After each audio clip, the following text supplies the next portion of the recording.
Yevlax rayonu ərazisində keçirilən əməliyyat axtarış tədbirləri narkotik vasitələrin əkilib becərilməsi və satışı ilə məşğul olan şəxsin yaxalanması ilə nəticələnib.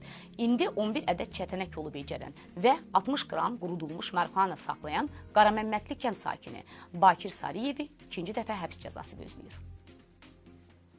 Yevlax polisi rayonun Qaraməmmədli kəndində narkotik vasitə olan çətənək yolunu əkən və satan 1959-cu il təvəllüdlü Bakir Muxtaroğlu Sariyevi saxlayıb. Keçirilən əməliyyat nəticəsində Sariyev Bakirin anası Şamay Vəli qızı Muxtarovaya məxsus torpaq sahəsindən aqrotexniki qaydada becərilən hər birinin uzunluğu təxminən 1 metr 50 sm olan 11 ədəd çətənək yolu və 60 qram qurudulmuş marihuana aşkarlanıb. Narkotik vasitələri becərmək üçün istifadə olunan suvarma vasitələri və alətlər də polis tərəfindən götürülüb.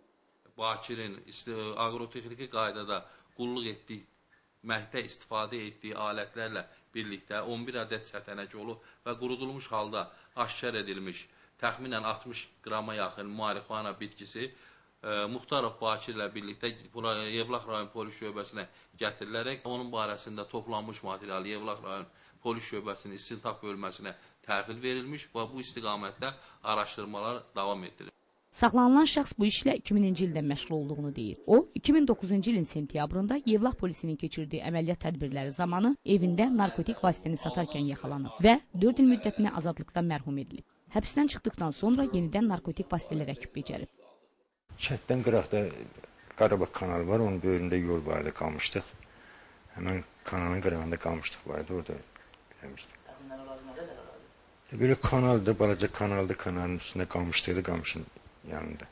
Ağlım gətirməyib, ağlım çatmayıb. Yəni özüm halsızlıq eləmişim də. Mən də bağışlamayacağım, zaman da bağışlamayacaq. O yerdən qalxan körpə də bağışlamayacaq. Və onların, mən inandırıram səni, belə desə ah naləsi sizi zəlil eləyəcək. Qeyd edək ki, Bakir Sariyev 4 övlad atasıdır. Rəhman Əsədov, Talih Rəsulov, Aygün Səyyab qızı, LTV Yevlax.